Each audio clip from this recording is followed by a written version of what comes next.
Chicken pakora বানাবো। আর এই বৃষ্টি ভেজা বিকেলে খুব ভালো লাগে খেতে। আমি হাড় ছাড়ানো চিকেন নিয়ে নিয়েছি, তো কি কি দিচ্ছি আমি আপনারা দেখুন। পাতিলেবুর রস প্রথমে দিয়ে দেবো, এবার লবণ দিয়ে দেবো, এবার গোলমরিচ, লঙ্কার গুঁড়ো, একটু গরম মশলা, এবার কাশ্মীরি লঙ্কার গুঁড়ো দিয়ে দেবো, চালের গুঁড়ি দিয়ে দেবো, রসুন আর কাঁচা লঙ্কা বাটা, এবার দেবো সয়া সস,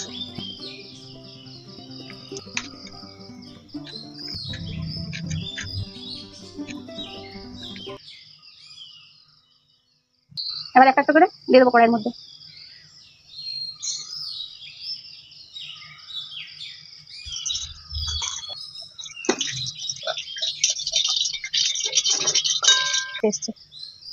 এবার খেয়ে দেখি